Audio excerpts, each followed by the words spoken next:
Both, Both. whatever you're comfortable with. I'll be asking questions in English and Hindi both. So whatever you're comfortable with.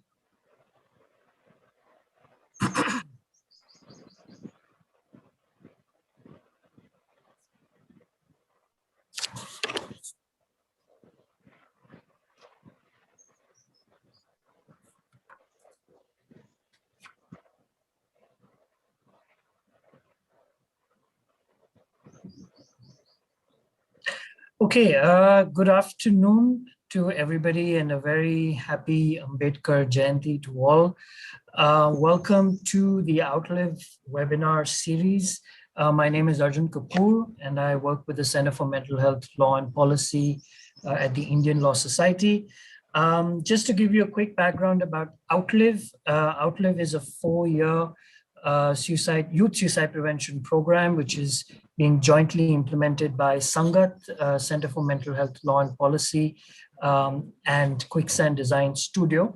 And this is supported by Comic Relief UK. Outlive essentially seeks to address urban youth suicides in the cities of Delhi, Mumbai, and Pune, specifically amongst young people within the age group of 18 to 24 years. And Outlive seeks to do this in 3 different ways. Over the next 4 years, we'll be working and engaging with young people to co-design and co-develop 3 distinct activities. The first is a public digital campaign on suicide prevention for young people, specifically to address stigma and discrimination. The second is to develop a peer counseling service, which will be delivered through a chat-based app on a mobile phone, and we will be training a network of youth volunteers as peer counselors to provide suicide prevention support to young people who are in distress. And the third activity is to train 10 youth advocates in these 3 cities to engage with policymakers and in policy processes on youth suicide prevention. The Outlive webinar series is actually a 4-part monthly webinar, which is being jointly implemented by It's Okay to Talk Sangath and the Center for Mental Health Law and Policy. This series essentially aims to provide young people, the mental health community, and policymakers with various perspectives and lived experiences on preventing suicide among young people.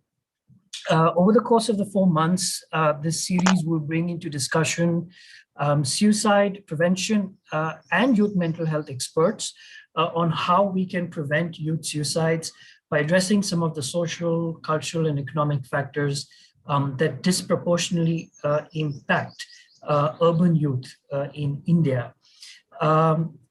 So today's discussion will specifically focus on suicide prevention support for LGBTQIA plus youth who are in distress and in crisis.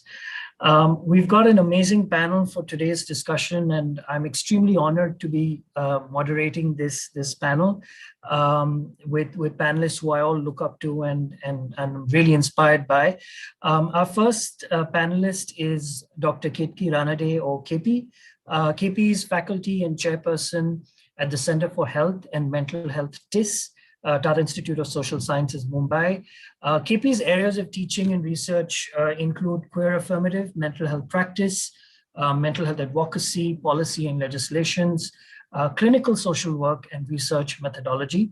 KP has also been leading a week-long certificate course on queer affirmative counseling practice at TIS Mumbai. KP's recent publication includes a book titled Growing Up Gay in Urban India, a critical psychosocial perspective. And an interesting trivia about this book is that it was quoted by the Honorable Supreme Court in its judgment, in the Navte Johar judgment, which read down Section 377 of the IPC. KP is also currently working on a co-authored resource book on queer affirmative counseling practice in India. Thanks a ton, KP, for being a part of this panel. Our next speaker is Dalit non-binary queer Neeraj Kumar, who is the founder of the Unsound Project. They are a queer affirmative counseling practitioner, psychotherapist, and social worker. Their research and practice areas include gender, sexuality, disability, queer, Dalit Bahujan, mental health, and feminism. Currently, they are an MPhil scholar with the School of Human Studies at Ambedkar University, Delhi, and are also associated with Nazariya Queer Feminist Resource Group as a consultant counselor.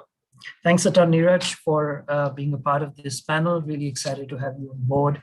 And our third speaker for today is Daksh Singh Rajput, who is a writer, poet, and rapper. He has also completed his MA Psychology, Psychosocial Clinical Studies from Ambedkar University, Delhi, and has also previously worked as a counselor with a nonprofit.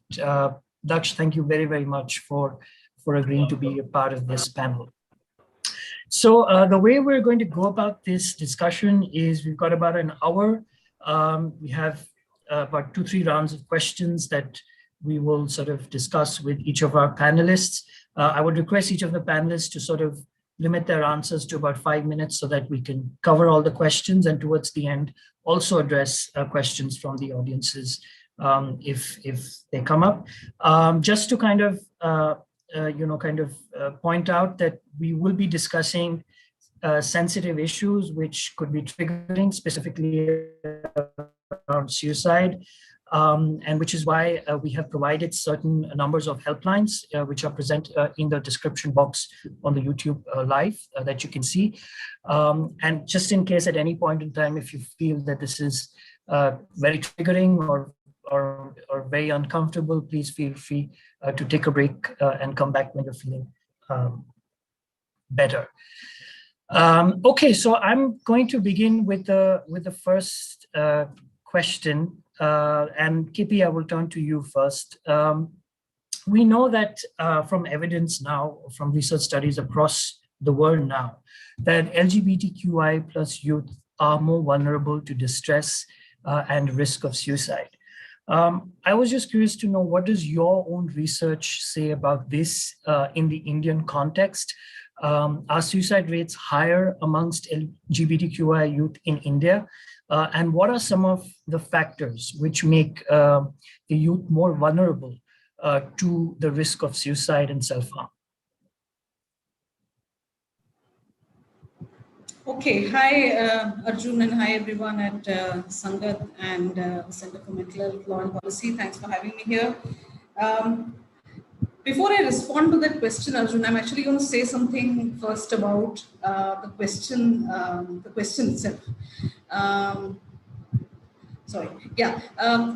So what I want to say to begin with is that, when we are asking the question about higher suicide rates or whether queer people are more at risk for suicide, I just want to say that it's important when I said that it's important, I'm going to talk something about the question. What I mean is that it's important for us to ask the right set of questions when it comes to queer and trans mental health. And why I'm saying that is because we are communities who have been traditionally pathologized and medicalized within the side disciplines and within mental health systems. And so I mean, when I'm saying that, when we ask a question like, who's more at risk for suicide, there's always the fear of individualizing this question again and saying that someone is more at risk for suicide means there is something wrong with this person. Yeah. So we don't want to do that, and therefore we of course want to move from an individualizing discourse to a more systemic discourse, and which is why I hear you also saying that who's more vulnerable and whether queer people are more vulnerable to suicide. I just think that the right question in that sense would be that for any marginalized groups, actually, to instead of saying what groups are more at risk for suicide, we actually need to be asking what are the life circumstances that are shared by people who die by suicide. Yeah. So I think that would be a more a more right sort of question to ask. And the reason I say this is I take another minute or so to just explain why I'm saying this is that actually for the longest time, and I've been engaging on queer and trans mental health for almost 20 years now. And I feel that, in the 90s, for example, many of us who were researchers and who were mental health practitioners and who were queer ourselves, and who are activists, we were answering this question of, is homosexuality natural? And so we were spending a lot of time trying to say that, there is this more than 200 species where you see homosexuality, and homosexuality is there in nature, is there in birds, and is there in animals, and so it must be natural. So we were often put in a position where we were answering the wrong questions, because the questions were posed by systems which are cis-het systems, right? And so which is why I feel that it's important to ask the right set of questions. So another example is, I remember in 2000s, for example, many of us were put in a position where we were responding to the question of conversion treatment. And we were going to lengths to explain why conversion treatments are not effective. And I think that was the wrong question. The right question was to say that what is the harm that conversion treatments cause, which we came to much later, because we were always responding to what the system was asking of us. And they were saying that, yeah, homosexuals can be cured and they can get married and they can produce babies and, carry forward the family name. And trans people are abnormal and they need to be put back into the gender that was assigned to them at birth and so on. And we were stuck with explaining how it was not effective. But it was only much later that we started saying that this question itself is wrong. We need to be asking, what is the harm caused by these treatments to people like us? Yeah. So similarly, I feel that with suicide, the question to ask is that those of us who at young age, and you're working between 18 to 24, at a very young age, those of us who think that life is not livable, what is it that is in our life circumstances that puts us in that position where we start thinking that, that life is not livable? This is not something that I can, I can see this as something that I can survive. And I think that that's an important question. And if we were to approach it like this, then, one way to respond to this in a very short period would be, if I were to take like a life course approach, then I feel that, many queer and trans people from childhood to old age are going to face life situations that are just so much more difficult and sometimes even more extraordinarily difficult, such that life seems unviable. Yeah, it just feels like this is something that you can't live. And one of the things I say in my book on growing up gay is, and applies to growing up queer, trans in any part of the country, is it is about growing up in a largely cisgender heterosexual household, which basically does not have any mirrors to reflect your realities.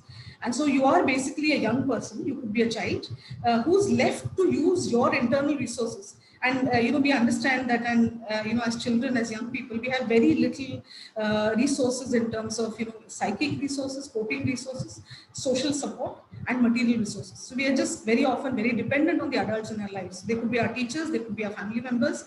And when we lack mirrors for, somebody who's reflecting back to me that you're good, you're valid, and you don't have to constantly feel out of place, alienated, constantly struggle with this thing of, something must be wrong with me. So a child who's not having, or who's having to rather face questions of something must be terribly wrong because I don't fit in, this must be unnatural, abnormal, my God must be against this, etc. I just think that that's just a very, very huge burden for a young person to have to answer these questions for themselves. Then, of course, go meet people who are like themselves and find those mirrors that are validating. So I think in that sense, from young age onwards, I think it's just life can be extremely difficult for most queer and trans people. And the good thing I think about the way this is being now talked about in the Indian context, and so I come back to the question that you asked about research, that you do have epidemiological studies and what I often call acontextual research. That these are numbers, and we do have some in India as well that tells us that the proportion of the LGBT suicides compared to population estimates are much higher, and there are some numbers like that in the Indian context. There is some work done on suicidality, clinical depression among men who have sex with men, and so on in Bombay and India in the last 5 or 6 years. So I think there is that kind of work, but I also think that there is a lot of very interesting systemic sort of research that is happening. So for example, if I just look at education as a system, and I think that there is some very, very interesting work that is sort of looking at, in a more contextualized way, looking at bullying in schools, absence of support, gender normative dress codes and uniforms, and infrastructural and attitudinal barriers that can make participation in schooling, in the whole process of self-development and so on, that can make it very difficult for queer and trans people. And I'm really happy about the fact that there is that kind of work that's happening. And so that's just my sort of beginning response to you in terms of what makes queer and trans people more vulnerable. I think just surviving on a day-to-day basis, sort of surviving shame, surviving humiliation that is meted out to you as a young queer or trans person can be just very, very difficult. And I must also say this, that many of us, including myself, as a teenager, I remember thinking, at least in my teen years, and I've shared this now with many people, and it's a common story that many people will tell you, young people, queer people will tell you that, when they were around 17, 18, 19, many of us thought that this life is not going to, it's not possible to live this life. I'm not going to live and survive very long. And very often people will tell you that, the only goal was to get out of that parental home. That didn't make any sense. And, maybe one day I'll get out and I'll meet people like me, I'll meet someone who love me, and, so on and so forth. And many of us actually got into these pacts with ourselves in our heads, that by the time I'm 20, I'll get out, and then by 25, if nothing works out, I'll just end it all. And I think it's a very common script for a lot of queer people while growing up. So that's just some of my beginning ideas on vulnerability of queer and trans folks. Sure. Thanks a ton, KP. I think you've raised a very, very, very significant point. And I think, the whole issue about asking the right questions and who do we center? Who are we centering or decentering in our questions or through our questions? Specifically in the context of the LGBTQI community, when we know that there has been a very dark history of pathologization of people from the LGBTQI community, so as to say that, they are the ones who have a defect or a disorder or a pathology within them.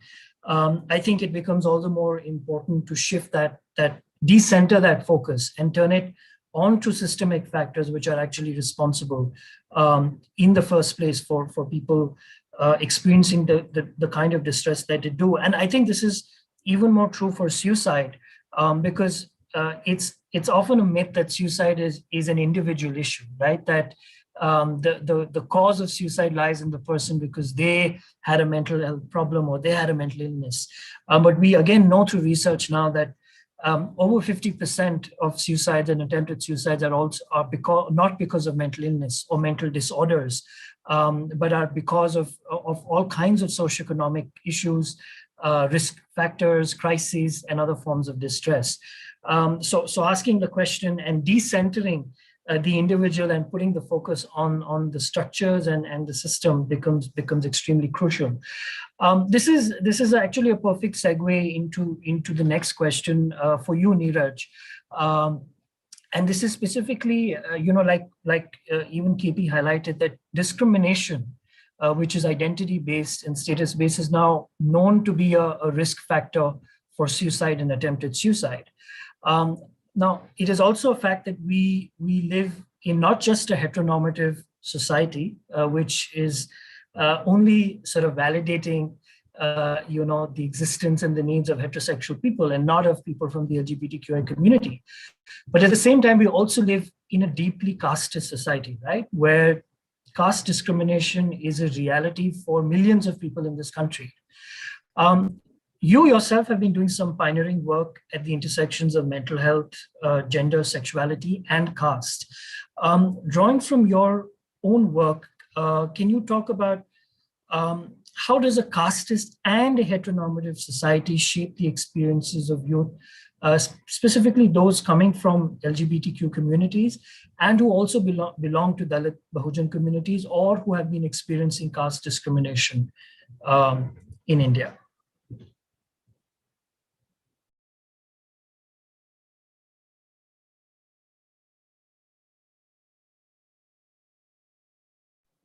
Neeraj, I think you're on mute.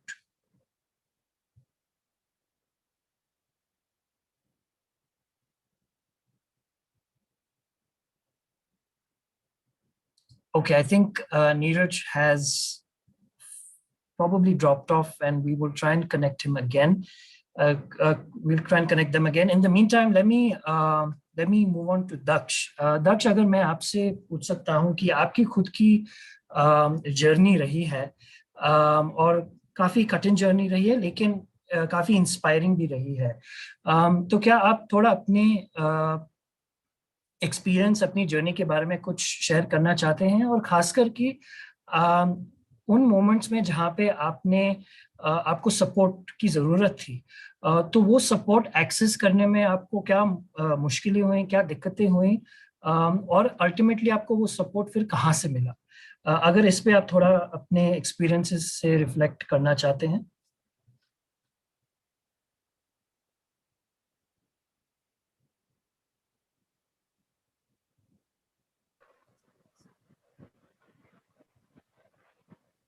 Yeah.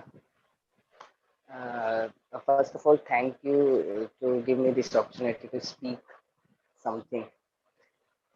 So yes, uh, uh, at the age of 6, 7 years, I knew that there's something wrong with me. But as I was a child, so I didn't recognize what is wrong. And when I entered in sixth class, so I came to know, okay, there is something wrong. Okay, my soul and my body is different.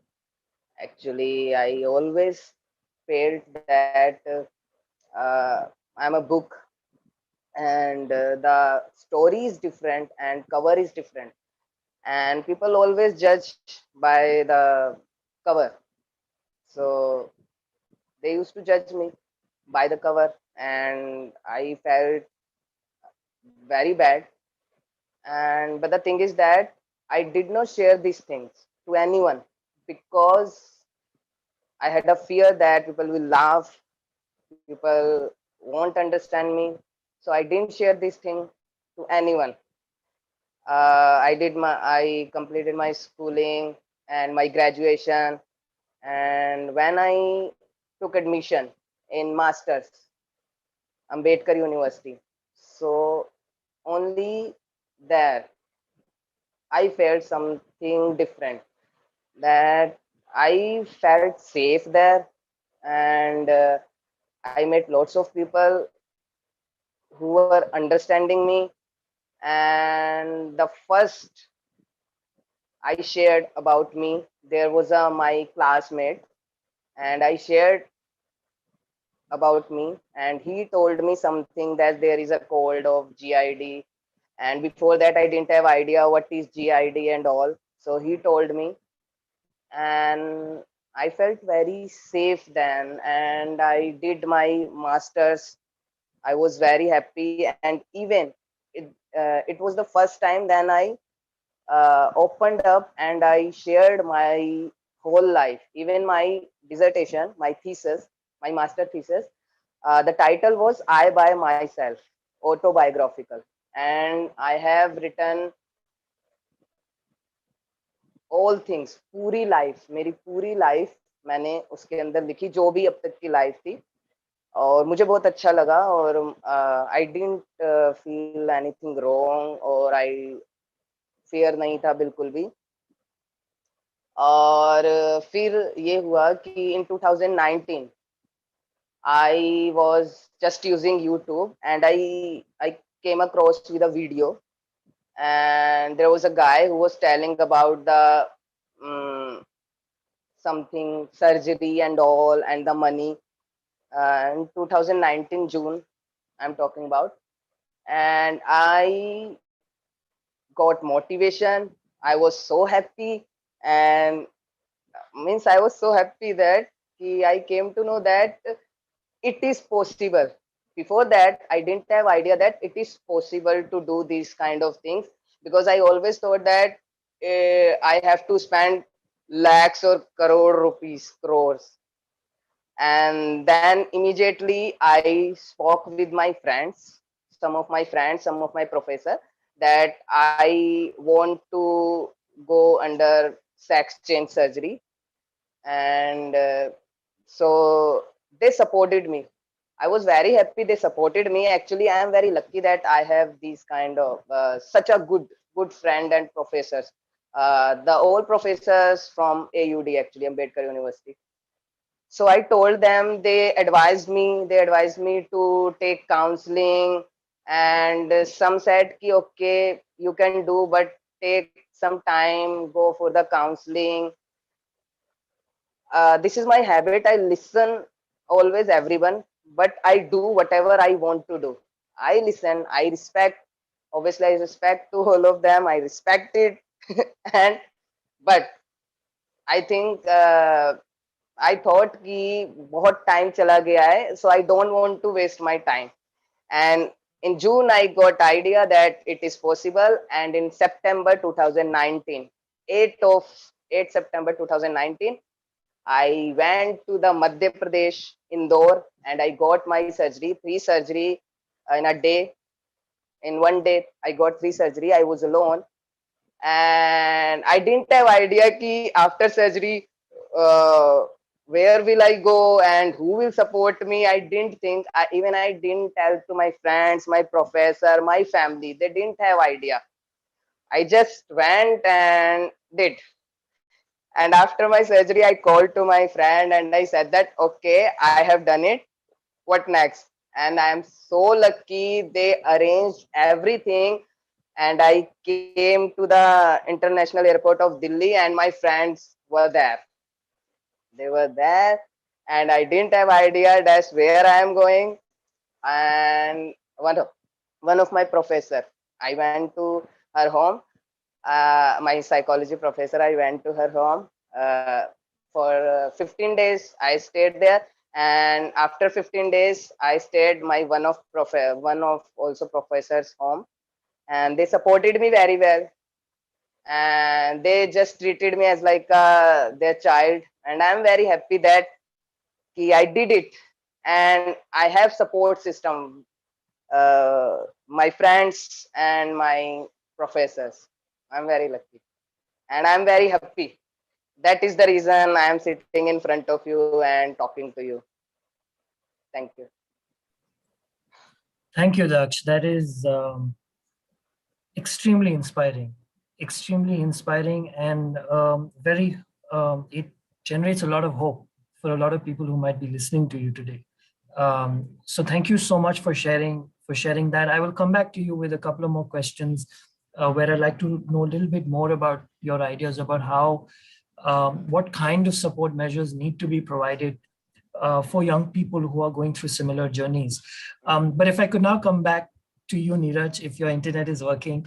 Um, I'll very quickly repeat my question. I just wanted to know that given the fact that we live in a casteist and a heteronormative society, from your experience, could you talk a little bit about how casteism and of course living within a heterosexual world shapes the experiences of young people from the LGBTQ community, specifically who are also experiencing caste-based discrimination in India? Sure. Thank you, Arjun. Can you hear me? If you can just give me a heads up. Sure, go ahead. Cool, cool. Okay, first, apologies that I lost my internet. So, second, also thank you, Daksh, for sharing your story. I think it's always inspiring to listen to more people. And I think I also want to take an opportunity to tell that I was also one of those lucky ones because I'm sharing a platform with my very coolest and the most amazing professor, KP, because I went to TIS actually because I saw there is somebody called Ketki Ranade who does this research, and I'm like, okay, I'm sure this person would be uh comfortable and more supportive. So also thanks to KP, for bridging that entire gap of psychology, because I think what I'm going to speak now is also based upon how what KP's work has been about, and I'm trying to take it further through a caste lens, and how it basically uh, talks to the Dalit or Bahujan community. So I'm specifically going to speak from a perspective for Dalit, and I'm trying to argue that it might help in bringing other perspectives as well. So I have written down 6 to 7 points that to very quickly go on that, how it impacts, how it affects. It may or may not lead to suicidal ideation also. So one needs to be very clear, because with these two identities, I've also seen it, there is high resistance also coming. So there will be huge distress. But what I've also understood till now, with lot of communication, with lot of conversation with Dalit queer folks, that they are highly resistant. We are fucking beautiful. So I'm just so sorry if that's not the word we are supposed to use it. But also I want to start with that part, that also there is high resilience. We are beautiful beings. uh, Even we are living in a horrible times, there's still lot of resistance that's seeing.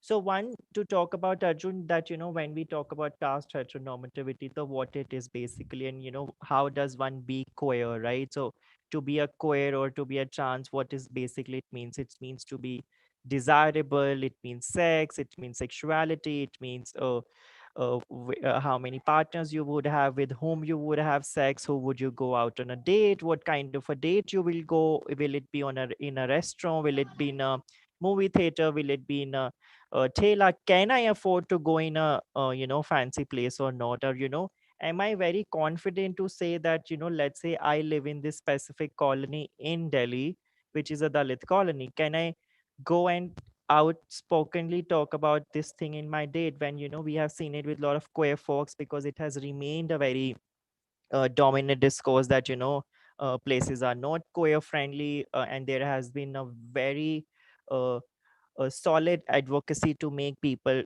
make places queer friendly, which is great. But also the same queer friendly places remains inaccessible to Dalit folks, or somebody who comes from a low class, because their idea of desirability, their idea of relationship, their idea of what the love means is not into the fancy places or something. And I think the class may come in different various variations, but also second is also going to be a Dalit and the gaze of a Savarna, that how this person is looking up to you, and how much can you give it back, and what is the uh, where are you even in your own Dalithood journey. Because and I don't know, I was just feeling that it's also very political, it's more very celebration, that today we are talking about LGBTQI in on the Ambedkar Jayanti, because I think that's personally for me it's going to be really political to just say it, that how it needs to meet together. One is that uh, family may not specifically be violent space for Dalit Bahujan folks. They would be, because as any other queer person it would, but these are also places for love and politics. They are the places where we learn about caste. So they may not be the same as any Savarna person who would just say that uh, I don't understand discrimination, I don't understand stigma. But as Dalit folks, we come from this part. We learn caste through our families or through filling the forms and going back and talking to it. So I think this complexity makes it very difficult for a somebody who is Dalit or Bahujan queer to figure it out, that now what to do. Because later when you come out, later when you are there in the reality of yourself as a queer trans person, then of course families do, they have their own issues and everything. We have seen the same form of violence also within the Dalit households and Bahujan households, so it may not vary, but of course so again the another one would be just that any marginalization would not mean that the person can be sensitive or insensitive. So that's one. um Another thing is also I want to bring is the question of faith. Right, with a lot of the Dalits and Bahujan, the question of faith is also really important. And I think in mental health we speak a lot on spirituality, faith, and what is basically your ultimate aim towards life and everything. And I think with Dalit specifically, within the psychology, they are extremely casteist theories, that they go on karma theory, that you did something great, that's why you're born Brahmin. You did something really shitty in the previous janam, that's why you're Dalit or you're Bahujan. Now it's a very very tricky psychic uh, violence that one does it. And people internalize the same way we have internalized homophobia, we have transphobia, and it's like it's the same way that people also fight and vary and etc. And that may lead to institutional murders, where people would feel that we just can't, because the state is too much. uh, And also the most interesting is that as Dalit folks we have SCST atrocity acts. We It's not that we are fighting for something uh, which we may not have at the moment, and we have seen the most blunt thing because those things are not implemented. The language of atrocities are getting debated and dialogue that ye to discrimination hua, this is discrimination, this is not atrocities. So I think the same sexist, misogynist, phallus oriented conversation which the court does all the time comes in the different forms to the Dalit queer population or Dalit trans folks as well. And the another point also I want to make is that with the trans folks, with sex workers, uh, persons those who are in dance work and etc., it has a very violent histories for Dalit community. And I think for sex workers and the dance worker, it has remained the most controversial and the most still debatable argument that how what is the way out of it, how can we look at. And even I think even I personally also say that how are we going to look at pleasure, how are we going to look at queer within the Dalit bodies, which all the time is in the gaze of the Savarna. And the desirability is fair, you need to be this satisfy some specific rules. If you're wearing a jewelry, what kind of a jewelry you can wear. I also like give a lot of examples within the trans community when I see a lot of trans women that look at her aesthetics are so expensive. I'm like, can I afford that aesthetic to come on the Vogue front? Can I do that? Can I not do it? And if my politics is not to support any designer or anything, then will I be desirable as a jhola chap sari person?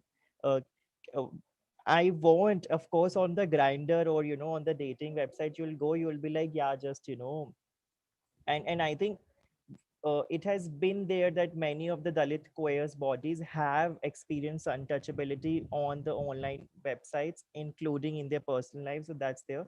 Uh, the last point which I want to bring is of course that there is erasure of a caste within the queer movement, because we have also seen it last years what happened in the Bombay Pride uh, within the question of a dissent, right? So it remains the question of Brahminical supremacy and a phallus to be upfront that it needs to be a one homo national agenda, and which is to basically go to Supreme Court and say that we need gay marriage, and we need gay marriage within the Hindu Marriage Act, which is the most hostile towards I think anybody, I would just say. And then you basically going and say, I think every single thing which happens in either a queer or a Dalit community, we need to understand they both have impact on Dalit queers. One, uh, later people who go to therapy, people those who are neurodivergent, including me and a lot of my friends, I think we are still struggling with the language that what is happening to us. We don't have answers, and uh, we don't even know if we going to kill ourselves or not, because we don't even have a very clear idea about it, that how the death is going to look like, what is the uh, so I think these are the question I wanted answers, some of the things that I wanted to just put it out there that is happening. And if you have, like, I'll just give you like one very tiny example that many during my ethnography I've seen it, that many persons also converted to Christian, the Dalit Christian that we talk about. So there was this one lesbian, Dalit lesbian, who talked to me that how she used to always struggle when she used to masturbate, because she is like, I'm doing a sin. Now we have to understand this on a multiple psyche, right? As a Dalit, you are anyway, you first of all, you're not allowed for a faith access, right? Second, when you did it with the historical push and etc., then if you're queer, then the masturbation is not for a girl, right? Masturbation is also for somebody else. In the sex set, and when this person spoke to me, I think I got goosebumps to figure it out, that how phallus centric we remain all the time. Why do we remain phallus centered all the time? uh, Dalit lesbians have the most unique concerns at the moment, which I have understood. Or Dalit queer women assigned at birth, or intersex at the assigned at the birth, I've seen it. uh, the Dalit queer or the Bahujan queer understanding in itself is evolving at the moment. but it still remains very phallus oriented also to just sort of bring that part and etc. uh, so yeah, I'll just stop here. Yeah. Wow, thanks, Neeraj.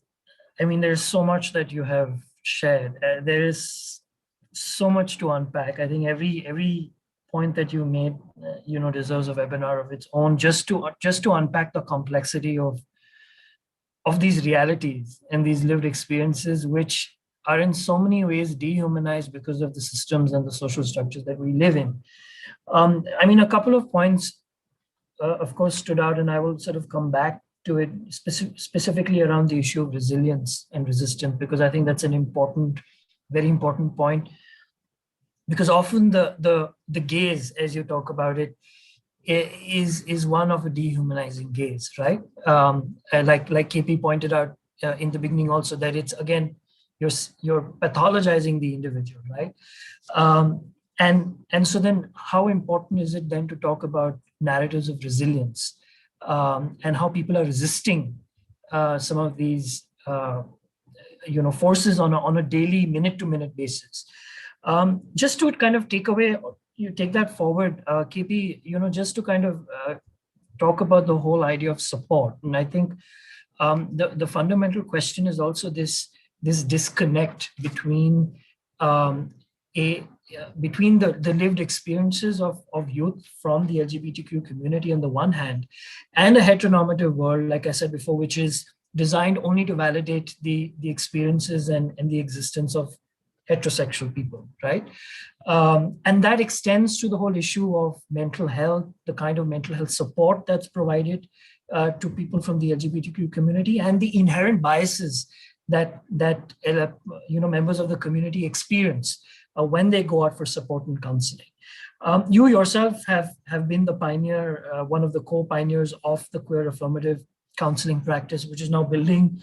Very happy to see that it's building an entire cadre of LGBTQI affirmative counselors, therapists, social workers, educators. Can you tell us a little bit about what QACP really means, and why is this needed, particularly in the context of suicide prevention for LGBTQIA youth? Yeah, so I'm going to tell you actually a little bit before I tell you specifically about the current QACP course. But I'm studying and you started out by saying this disconnect between lived realities of queer folks, trans people, and what goes on in the education and curriculum that sort of that is what builds a mental health professional. That's what they bring into the clinic and into the practice. I just want to sort of start out by telling you that so I was training in between the year 2001 and 3 at this sort of premier, one of the largest mental hospital and training institution in India. And I remember at that time being posted in the behavioral medicine unit, which is the behavioral therapy unit. And I remember seeing conversion treatment being practiced with a 19-year-old gay man who was brought there by his family.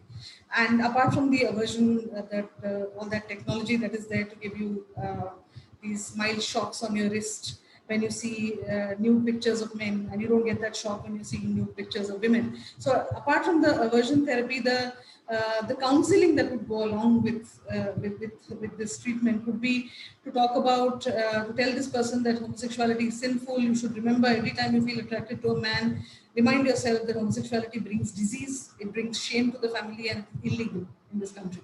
This is 2003, right? So it was illegal in the country in that sense, and it causes disease. Of course, HIV was all over at that point of time. So I just want to say that so QACP is what it is today. In many ways, for some of us who were, and strangely enough, there were two of us who were sort of not very out, but two of us who were out to each other, queer people in this behavioral medicine unit. And Of course, one of the things we did was we managed to sneak in to this guy who was coming in for treatment there. We managed to give him a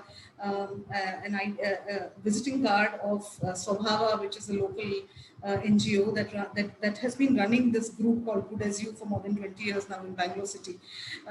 So fortunately, there were those kinds of spaces there even then. And I just want to again go into that history just to say that, so queer affirmative work is happening and has been happening in India for a very, very long time. And it has been on the fringe. So some of us, so I finished my degree in 2003, and I think soon after that, one of the things I did was to do a study on trying to document good practices. So people who are trained in these kinds of ridiculous places where you're being, this was my training. I was being trained in this place where people were told that you're diseaseful and harmful and sinful and all of that kind of stuff. So we were all being trained in these places, and I had senior people in the field who were still doing different things. And they were doing this on their own. It was not like they went abroad and studied something else and came back and then they were practicing in India. But particularly, I think HIV counselors, peer counselors around this point, as well as a whole bunch of cisgender heterosexual women who were married and had children, but who were doing this amazing work with gay men, MSM in cities. And so one of the first things we did was I was involved with a project where we were trying to document these good practices. And that's how I think I wrote a manual on gay affirmative counseling practice in 2013, and around thereabout there is some stuff that we were writing. I was writing at that point of time to say that, I mean, this is just to give you a context that even then this was stuff that was not coming from the system, but people were doing different kind of practice. And even now, with queer affirmative counseling practice, which now has Mariwala Health Initiative, which is funding this project and things like that. And so we've been able to really reach more than, I think I was doing actively training on as a trainer in QACP till beginning 2020. After that, I'm not doing those trainings anymore. But I'm told that more than 150 people have been trained in queer affirmative counseling. And even now, I want to say this is still fringe. So this is still not your system. So even today, it's important to note that, the irony is that the Medical Council of India revised its curriculum after 21 years. And the revised curriculum was published in September 2018, 2 weeks after the decriminalization of homosexuality, 2 weeks after reading down of 377. And the revised curriculum after 21 years continues to have problematic ideas around lesbians and gay men and so on in forensic psychiatry, in psychiatry, forensics and all of these things. So that's still your mainstream curriculum. Yeah, that's for doctors, but mainstream curriculum within the side disciplines is still doing all kinds of stuff, right? So I just want to say that QACP in that sense, though in many ways is popular and it's also super cool, right, nowadays to be doing queer affirmative work and to be also teaching queer affirmative work. I just want to give this history to say that many of us have been also doing this at a time when this was not sexy at all. And this was something that didn't give you any money or any, you didn't get called into webinars to talk about QACP. But just to say that this has been the history, and even now, even though it is super cool in cities like Bombay and Delhi, we still know that we recently heard about this trans man from Delhi who a psychiatrist insisted that he wanted to do a genital examination in order to give a gender dysphoria certificate. And that's still your mainstream practice. And we know that after the death by suicide of Anjana Harish from Kerala, which happened last year, after that, there is now a case pending in the Kerala High Court asking for ban of conversion treatments. So, all of this is happening parallelly. So I think it's important to see, so before I tell you what QACP is, and I really don't have much to say, except that there's now a lot of literature. We are ourselves writing a resource book for training mental health practitioners on queer affirmative practice. But I just want to give this background and say that we are still living in a country where a high court at a state is still deciding on whether conversion treatments need to be banned. Even if they will be banned, we know that there will be doctors, and as there will be parents who will say, ki isko badal ke do. My only son, he needs to be able to get married, produce children. My only son who's saying that I am a woman. What is this going on? So this is going to keep going on. And so in that sense, queer affirmative work that we must do, we must do it, of course, at systemic level. We must influence education. We must influence curriculum and training. What we are trying to do in QACP is actually twofold. One is, and which is why I think it is fringe, because one thing we're trying to do is, of course, bring in literature and talk about lived experience, talk about centering lives of people to some extent, not so much. We've not included so much of trans mental health. I'd like to do much more. So to some extent, we are doing some of that. We are talking about existing counseling models. How will we have to change our practice in order to make it more responsive to queer lives and trans lives? But more than that, I feel that QACP is a perspective. And I think that's why it will stay fringe for some time, simply because the mainstream mental health curriculum is a perspective. It is supposed to be neutral, and therefore it's supposed to be dominant. Yeah, so it's not going to want to engage with I mean, it's going to be really difficult for something like queer affirmative.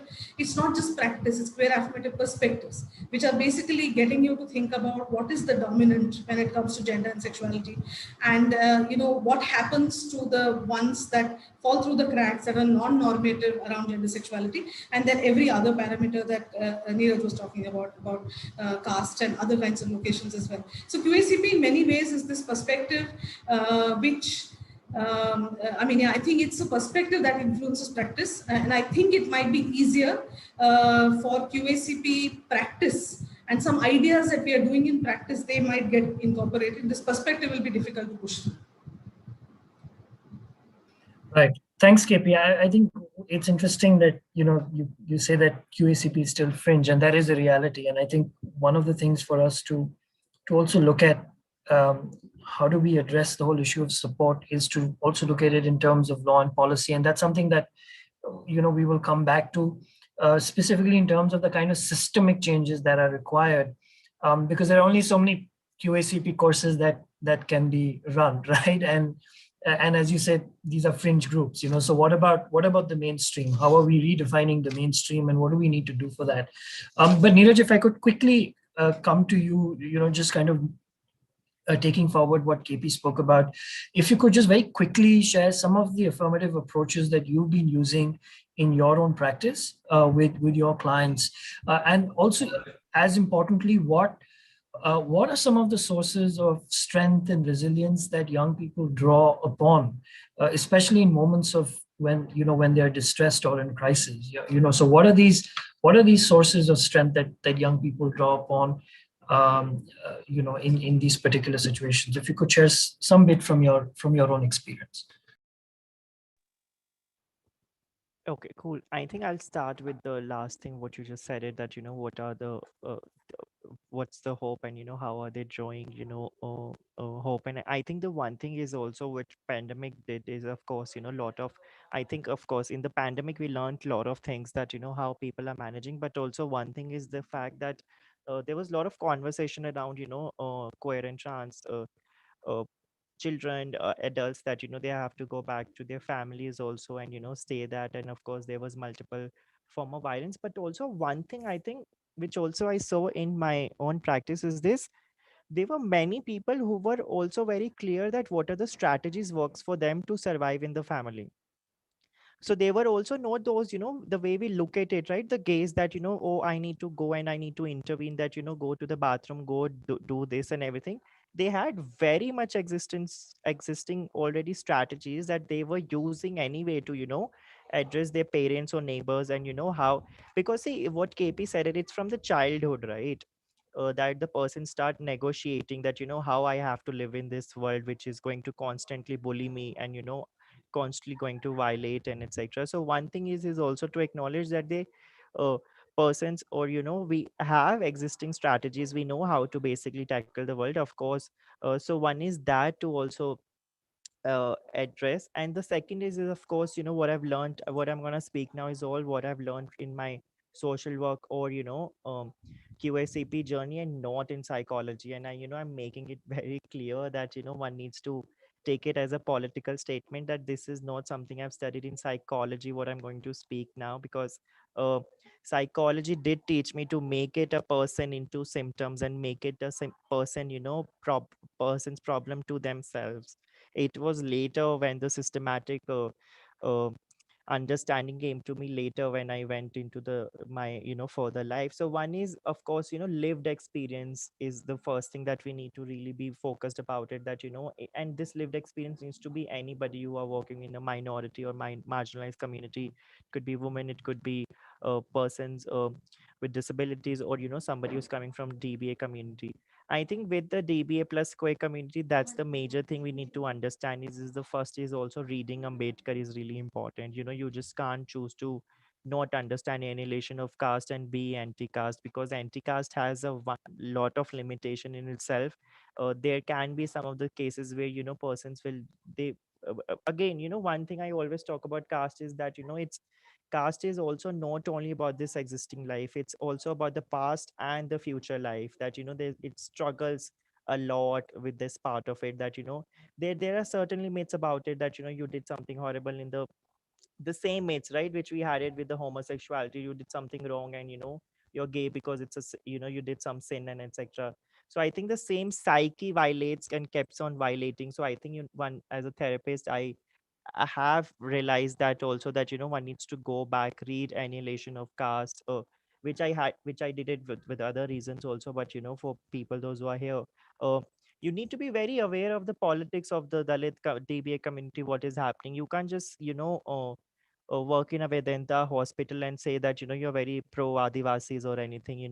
Then that is something that we all will come after you. That how are you being a counselor or healing. So I think with the healing practices, when you work with DBA community and etc., these are the major things that you need to be aware of it. So one, um second, I think the constant thing you need to do it as keep deconstructing the idea of a gender social institution, that how the person is also understanding. uh, and of course one needs to work constantly how you have understood, and how you can sort of facilitate them to deconstruct it, because I have also realized that amongst many marginalization, they also internalize really really strong opinions and thoughts. Examples would be like chosen family, the concept of a chosen family. And with one of my clients, we saw it that she struggled because they were all upper caste, and she literally felt that she was getting isolated, and she just realized that is chosen family a concept for me or not also. So I think and she again, by the virtue of identities, we become sensitive, we become more observant and etc. So there was this constant denial, isolation also. So I think how one would walk, and what is going to be. And I think that also gave me a hope for family therapies, right? What we say, that how we can imagine and relook at family therapies, couple therapies, when it's going to be an intercaste queer couple, it's going to be a chosen family who would have multiple identities together.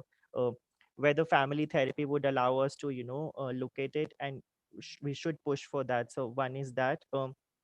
The third, which is the final comment I have to say, is also to keep reading and to keep understanding medical discourse from queer feminist and a feminist and a caste perspective, that what is it doing it to you. So with many DBA community, I've seen it, their psychosomatic issues. I think Arjun, you were also there, right, when Mayur was speaking about his psychosomatic concerns, that how it basically he used to have the habit of eating nails, and it start used to bleeding and everything.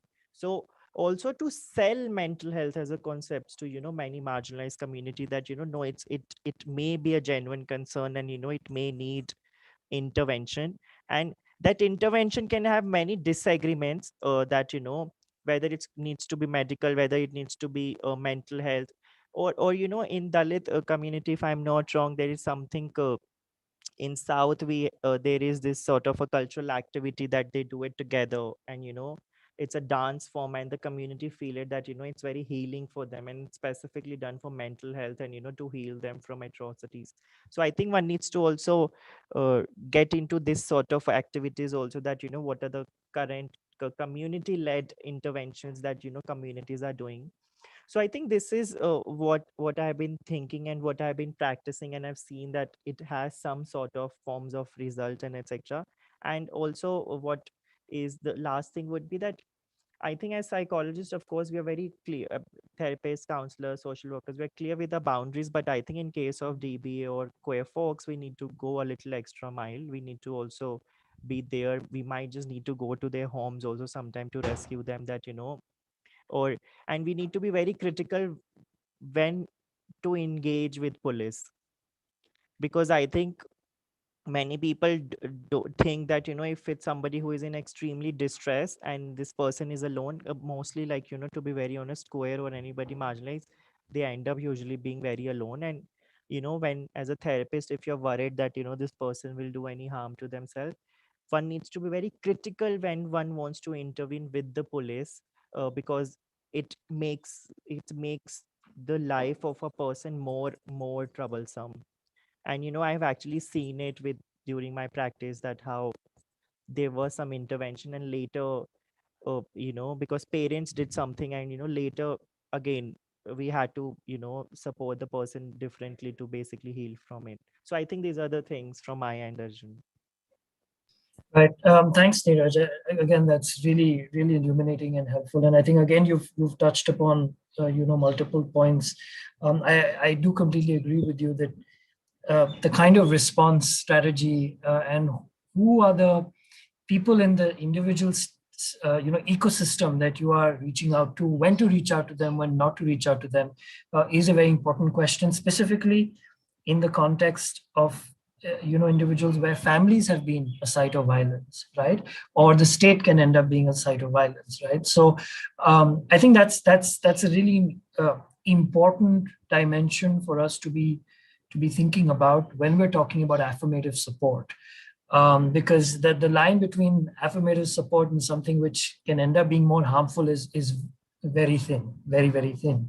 And the second point that I think you is I can't stress enough on of it, especially for some of us who come from oppressor communities or the ruling classes, is to read, to understand the experience of the other, to unlearn, to engage with different perspectives. And I think that is probably the first thing that anybody needs to do before they get into any kind of affirmative work. Daksh, मैं आपके पास आना चाहता हूँ इस वक्त. आपने अपनी journey share की. मैं ये जानना चाहता था कि आज भी और आपकी जर्नी में भी सबसे ज्यादा स्ट्रेंथ और होप आपको कहाँ से मिलता है? और दूसरा जो क्वेश्चन है वो ये है कि जो नौजवान हैं, जो यूथ हैं, जो इस किस्म की डिफिकल्टी से गुजर रहे हैं, उनके लिए किस प्रकार के सपोर्ट मेजर्स दिए जाने चाहिए आपके हिसाब से, और आप उनको क्या कहना चाहते हैं कि वो अपनी सहन शक्ति कैसे बढ़ाएं, अपनी रेजिलियंस को कैसे बढ़ा सकते हैं, and how can they where can they draw strength and hope from, especially in times when they're feeling the lowest?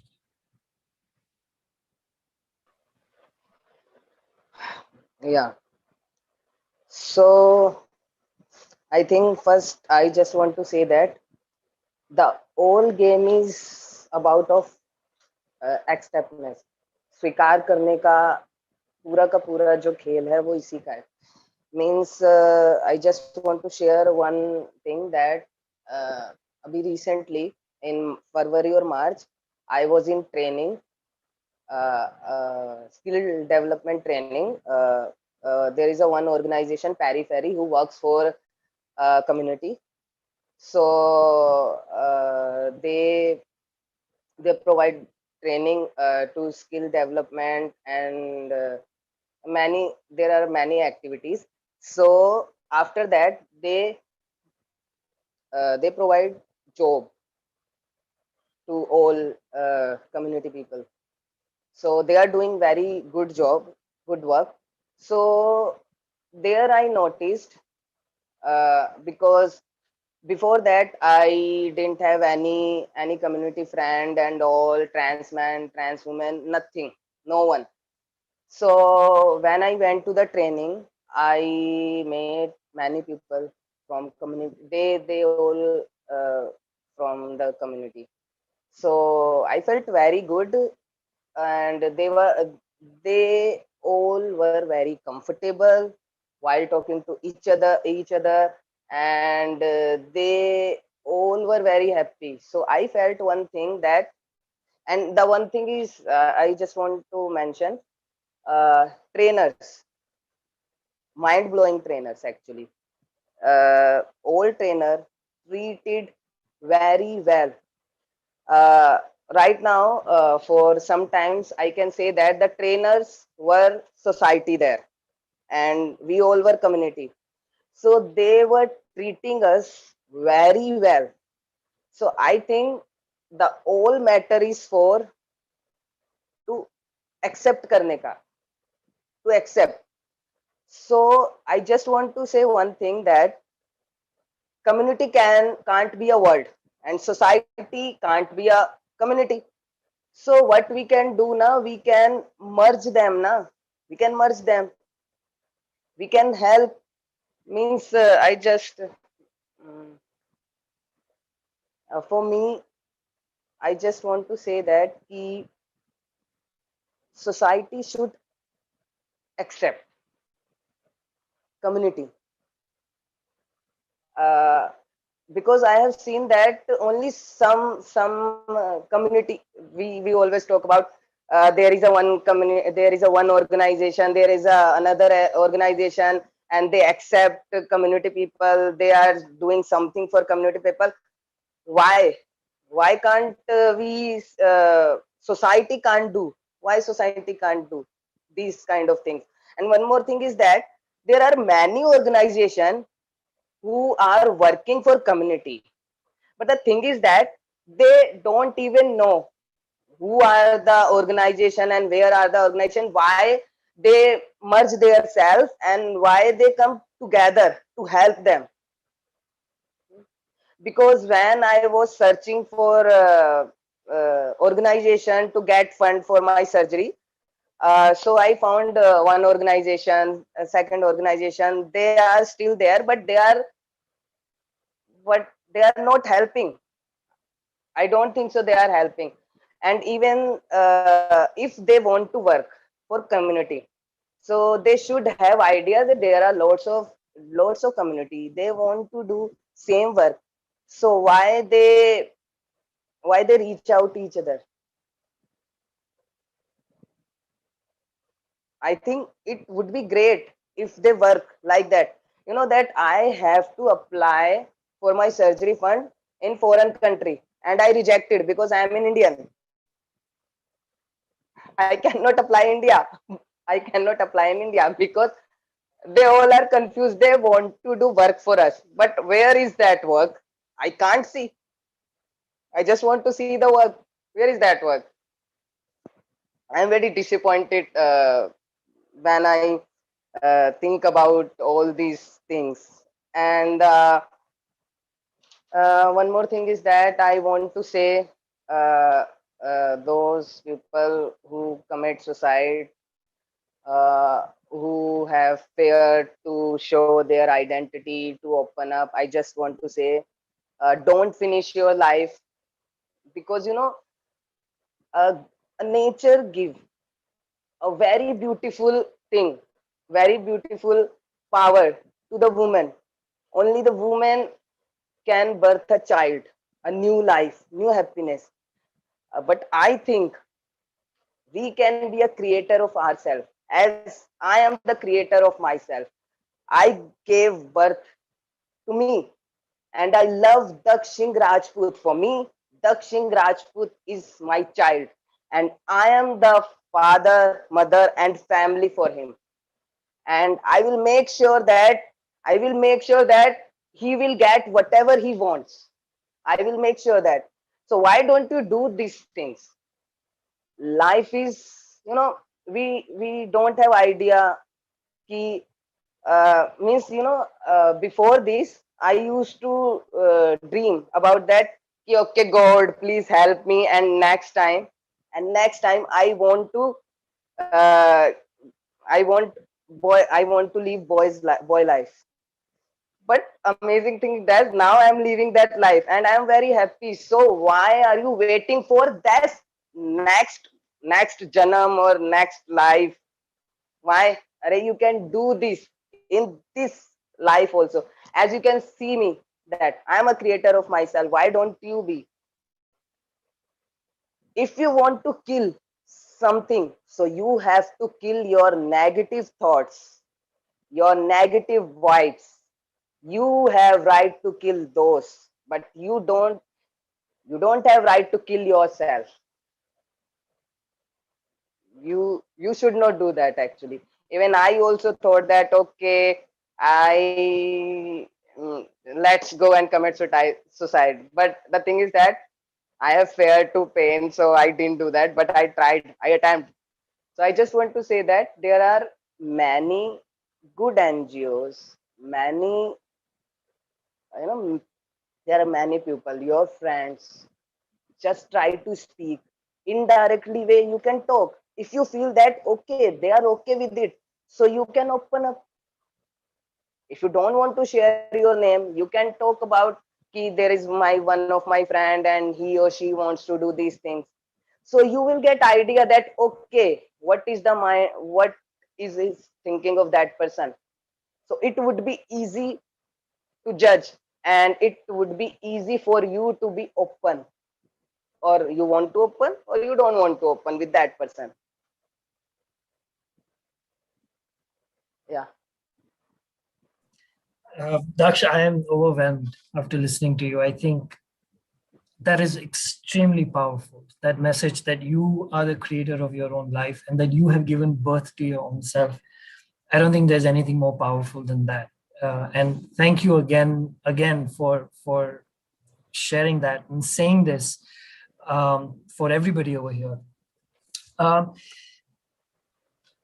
if I can, I'm trying to sort of close the round of questions because I'd also like to get the audience to have a chance to ask questions. But my last question to you, KP, and then I'll come to Neeraj, is I think what I heard Daksh also say was, one was, of course, the issue of acceptance and recognition.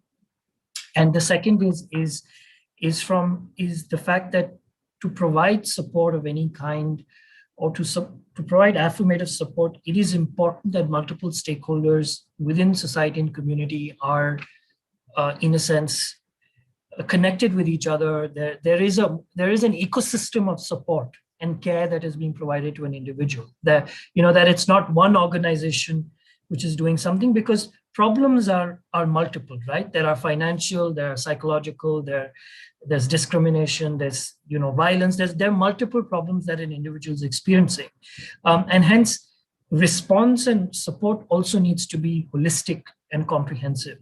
My question to you is, as a sort of parting message, what do you think we need to be doing as a community, as a society, both at a community level, at an organization level, and at the level of the state, in creating affirmative support structures, right? And what is the role of law, policy, and policymakers over here, where acceptance and recognition is just not interpersonal, but it's also in the law. It's also coming from the state, directly. So what would you have any thoughts on this? So I think vis-a-vis the community जो दक्ष कह रहे थे अभी कि बहुत सारी संस्थाएं हैं शायद एक दूसरे से बात नहीं कर सकते हैं, बहुत सारे एक्टिविस्ट हैं जो एक दूसरे से बात नहीं कर पाते हैं शायद, तो उसमें लिमिट हो जाता है कि हम कितना तक कहाँ तक पहुँच सकते हैं. तो मुझे लगता है कम्युनिटी लेवल पे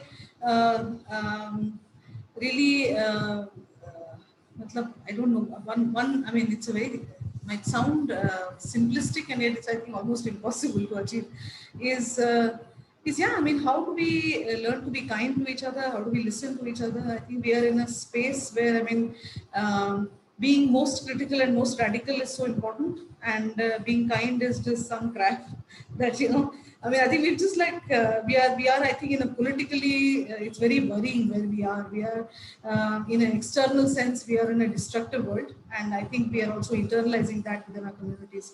We are destroying more than we are creating and building. That's very worrying. And when you hear a young person like Daksh who's talking about doing all this on his own, of course, having some wonderful friends and professors around who have supported his journey. But when I listen to that, I just think that it's something for us to think about, that how much do we, in this cancel culture, in this competitive culture, in this very critical, radical political space that we all want to be in, what is the space for empathy? What is the space for kindness? What is the space for holding vulnerability? I don't know. These are really very difficult things, and it's yeah, when you listen to young people in a "it's okay to talk" kind of thing, I think we must sit up and think about all of this. So that's, I mean, I think at one level, at the level of community, I think law policy, there is a lot. And I mean, nowadays, I think it's age, but nowadays I sort of also feel that we should also in some ways focus on implementing what we have. I mean, of course, we have to wage those long battles and all of that about getting, anti-discrimination legislations and those kinds of things that we've been talking about for a long time. But even implementing, we've been talking about the Mental Health Care Act, and there are so many views on it. And as many people think that it's a very progressive act, as many people also find it problematic and so on. And I think that just in the last couple of months, some of the jurisprudence that one is looking at, people are saying MHCA ko implement karo. People are saying, I have grievances, I have a problem with the mental health care system. There is a law in this country.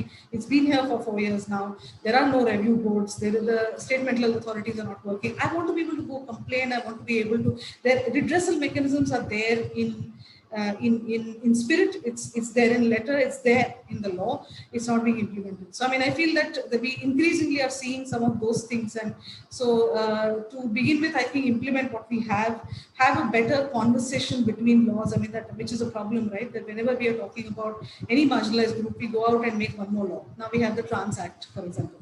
But conversations between laws, which has been said about the Mental Health Care Act and the Rights of Persons with Disabilities Act. Similarly, now with the trans law, we don't have as much conversation with, say, legislations that are meant for women.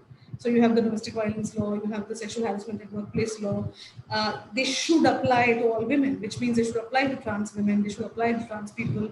But the Trans Act doesn't, so that's sort of a more horizontal, whether it is planning or legal work, legal frame also. We seem to be doing it in silos, which is, I think, a problem. I mean, I think same thing with right now I'm in the education space, and there is so much conversation happening on the new education policy, the national education policy, which talks about first 1 to 8 or 10 as formative years, and it's considered to be, so the policy is giving a lot of emphasis to childhood. And childhood is again thought about one kind of child. So you do have the trans law that have been brought in by the same government that is bringing in the new education policy, but trans lives are not getting reflected in the new education policy. It's as if the two have nothing to do with each other. It's as if, and again, we have literature in education spaces that is telling us trans people are getting pushed out of education systems that don't work for them.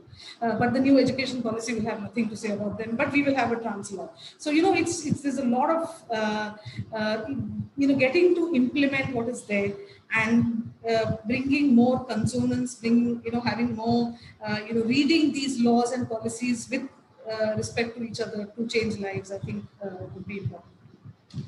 Stop with that. Thanks, KP. Neeraj, very quickly coming to you. Today is the 130th birth anniversary of Baba Sahib Ambedkar. Just in terms of what kind of collective action or movements do we need to be working towards to support LGBTQIA youth who are experiencing multiple forms of discrimination, whether that's based on caste, ethnicity, disability, so on and so forth. So what do you think in terms of the kind of collective action that we need to be working on to transform existing structures which are more equitable and affirmative? Okay, thank you, Arjun. I think the first is that we have to move towards annihilation of a caste, because that's the ultimate idea that we all, I think, because that's the ultimate thing, if we can move beyond Brahminical patriarchy, many of our issues can get resolved. So anything with the desirability, women's agency, trans folks, and etc. So I think we need to move towards annihilation of a caste without a doubt. And so one is that uh, again, I think I'm going to speak from an intersection specific perspective, also with the caste perspective, that like SC/ST's atrocity acts implementation is a queer freedom. uh, Implementation of SC/ST reservations, and the fellowship and the money coming to the people, and also people able to get education is a queer freedom, and this kind of emancipation things that we need. And these are the things that we need to constantly join fights, and as collective we need to keep advocating for this concerns. We need to move towards that. The parliament needs to have a woman reservation. We need to not forget that. We need to always remind ourselves that these are all queer issues, that we have to keep moving towards this part of it, that we need to keep coming for that. If the queer community is not living in a vacuum, the way Daksh has also spoken about the division between society and the collective, those who work for the queer community, that it's no different. It's the collective action also needs to be in the front of jobs, but not only in the part of it that कि हमने इतने trans लोगों को इतने queer लोगों को job रख दी, but if you feel that you have a privilege, if we can support everyday struggle, if we can help people with translations, language, skills, these are the also support that one needs to constantly give, that what is the livable concerns that one would feel. um, I think one is that, and I think something which is already doing, MHI is doing it, and I think now there is a wave of peer education model, right? Uh, so I think which is already happening, and which I feel very good about, that now we have so many peer counselors, we have so many peer educators, those who have information, and they can reach out to. So I think collectivization of that, and but also from a very very it needs to be from a very Dalit, queer, feminist, and a trans feminist perspective.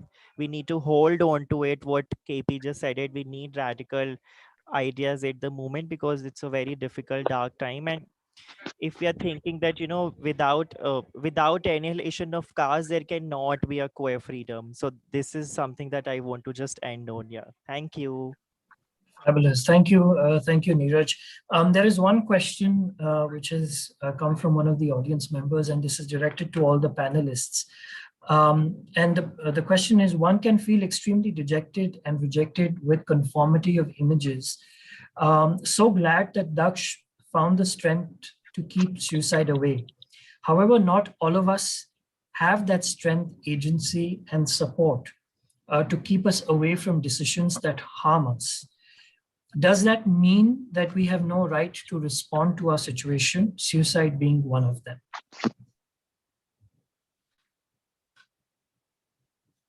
This is open to all three of you, and if anybody would like to answer this.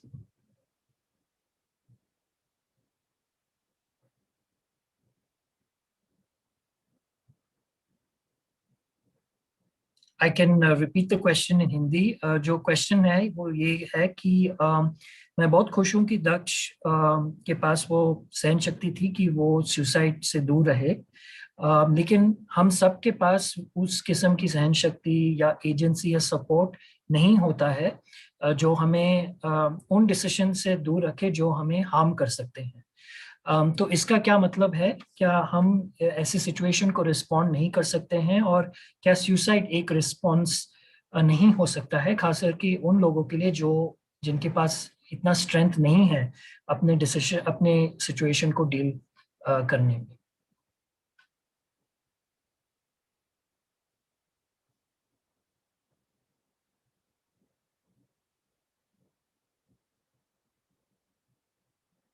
Would all of you like to take a stab at the answer?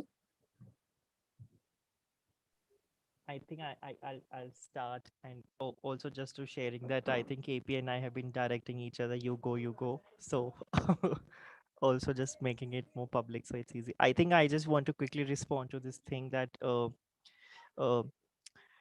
I think all of us understand that the times gets difficult, and there are moments when you feel very dark, and there is this thing that we don't understand that what we can do about it, and one would only see as a there can be very less things that we see, and suicide being one of the options that we feel.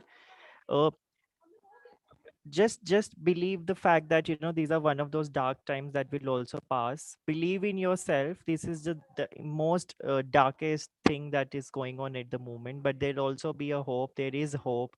There are people like Daksh, there are people like AP uh, who have also seen the same dark also, so there is hope always. And just believe the fact, and just let it go, just let go the time, and uh, you don't have to engage with all the moments all the time. So just let it go and let it pass. And why but they just believe that it's also system that is letting you to leading you to feel also this way. And remember that your smile is precious, and your smile is political. People are scared when you smile. So always remember this fact that the system state wants you to feel this way, that suicide is the only way, but we need to always remember ourselves that we are more beautiful than this, and even we don't have strength today, we may find it. So this is from my end. Yeah. Thanks, Uh, Neeraj. Ji Daksh. yeah. So I just want to say that you have right to do whatever you want. But the thing is that if people can't share their life or their things which they are going through, so I just want to say that because they are not finding the way, they are not finding the way, and we, the society, or I can't say anything if society is responsible for this or not, because we have to be aware, because there are I am living in Delhi, so I can say about Delhi, but there are very small town villages which even I don't know the name. So we need to be aware. We have to reach out. Means in Delhi, there are many organizations who are helping them to getting support and all. But the thing is that I am saying that we have to increase our chain in village, in society, so that they will feel safe. They have someone to discuss, so that they can remove their negative thoughts. If they are thinking that, okay, I have right to finish my life, I can do that. They have right. Okay, this is their life. But why they are getting that thoughts? Because they are not finding the way. That is the reason the the negative thoughts are coming, because they are not finding someone to talk. There is the only matter of talk, and that is the reason our webinar name is also Let's Talk. Matter of only for talk, talk, talk. You need to talk. Only talking is the solution of your all negative thoughts or all things, I think. Thank you, Daksh. Are there any other questions from the audience?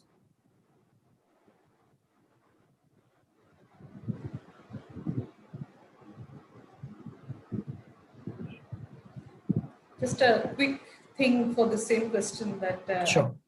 Neeraj said was, and what Daksh is saying also, this idea that जिस वजह से मैं इस मकाम पर हूँ जिसमें मुझे लग रहा है कि suicide is the only option, है ना, तो उसके लिए जो लोग का जो मतलब जिस वजह से या जिस सिचुएशन की वजह से I am in this position, उसके तरफ देख के स्माइल करना is what Neeraj was saying कि बहुत पॉलिटिकल है, उनको बहुत हिला देगा कि आप despite of all these difficulties, you're still smiling. So I mean, I thought that was a beautiful thought. But as suicide prevention के webinar में बैठकर ये कहना कि suicide can be a मतलब लग ही सकता है कि ये legitimate response है, और अगर आपको लगता है या किसी को लगता है तो है legitimate response आपके लिए. I think it's just a question of हम कौन है जो इस बात का जवाब दे रहे हैं. मतलब मुझे ये सवाल पूछा गया है कि crisis intervention जब आप कर रहे हैं, that is it necessary to intervene every time in crisis, because किसी का ये choice हो सकता है ना, when someone wants to die by suicide, that's their choice, and who are you to intervene? And the only response is actually कि उस वक्त अगर आप जैसे someone who's mental health trained, who's a crisis intervention person, मेरा ये काम हमेशा रहेगा ये कहना कि suicide एक तरह से एक समय का बात है, वो एक impulse है, वो एक बहुत beautifully दीपा पवार ने पिछले उसमें कहा था कि suicide is a journey, and so she says that actually when you're taking this journey, बीच-बीच में बहुत सारे लोग मिलते हैं जो शायद आपको उसके तरफ धकेलेंगे या फिर आपको कोई रोक लेगा, शायद वो एक बात हो, एक मुस्कुराहट हो, एक गाना सुनना हो, कुछ भी हो, उस समय के लिए वो टल जाए तो फिर वो टल जाता है. So I think it's difficult to respond कि is this a right? Of course it can be a right, like Daksh said that you have a right to do what you want to do, and that you will do anyway, irrespective of what any of us is saying. But I think वही है कि हम जो बोल रहे हैं वो इस जगह से बोल रहे हैं कि हमने भी बहुत सारे लोगों ने ये सोचा है और अच्छा लगता है आज कि उसको कुछ किया नहीं उस वक्त. So yeah, just that. Thanks, KP. And also, I think just to add to what KP was saying, कि उस पल में कभी लगता है कि और कोई तरीका है नहीं, और वो पल गुजर जाए और फिर नए रास्ते दिख जाते हैं. और आई थिंक एक ये वेबिनार करने का ये भी उद्देश्य है कि हम जो अलग रास्ते हैं उसके बारे में सोचें, डिस्कस करें और नए रास्ते बनाएं, क्योंकि रास्ते बन सकते हैं, ये नहीं कि बन नहीं सकते. So there is always that possibility, that hope that you will move beyond that moment and something new will open up for you. So, if you allow me, so I just want to do a motivational rap which I Sure. wrote. It is in Hindi. खुशी का Please go ठिकाना ahead. नहीं, sorry. खुशी का ठिकाना नहीं, आज बहक जाना नहीं, मंजिल खुद बनाई जो बीच में रुक जाना नहीं, सारी परेशानियां हवा में तुम उछाल दो, भरोसा रखो खुद पे, सपनों को उड़ान दो, डर किस बात का, हर काली रात का, सपनों की किरण ये करेगी पूरा खात्मा, जुनू का तूफान तू अपने जहन में उतार ले, तू है एक नदी चाहे पहाड़ को भी काट दे, तू है एक नदी चाहे पहाड़ को भी काट दे. Thank you. Fabulous. Thank you so much, Daksh. That was brilliant. That was really brilliant. We have one comment from the audience and then we can wrap up. Not a question, but would want to say that rather providing help to community, help should be provided to society's thinking, acceptance being the first step. And secondly, suicide is a decision, but before that decision, a lot of non-verbal communication happens, which people around can listen to and provide help. Thank you for that comment. It's time up.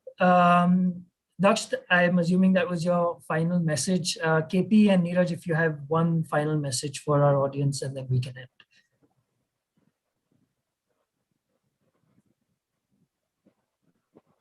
Yeah, my final message is that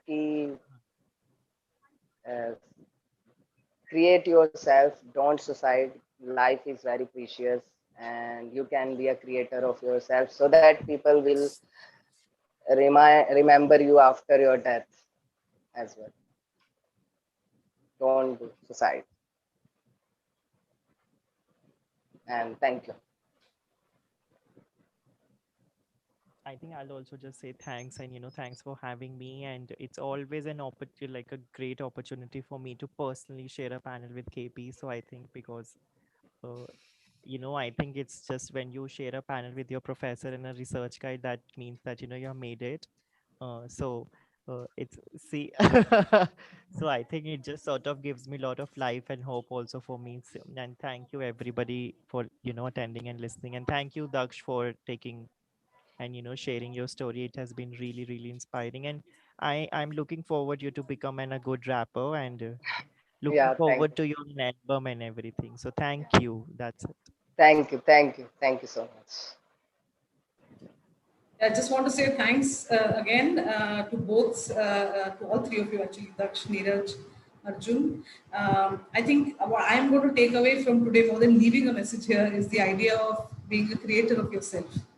I mean, I think it's just floored by that idea about giving birth to yourself, creating yourself. It's just such a मतलब इतना uplifting है, जैसे मतलब बहुत सारा भार उठ गया ऐसे लगता है. So शुक्रिया उस लफ्जों के लिए. और Neeraj, of course you are मतलब I mean you embarrass me with all this stuff about being my student, etc. But thank you for all the work you're doing. What I take from you today is this thing about smile is political.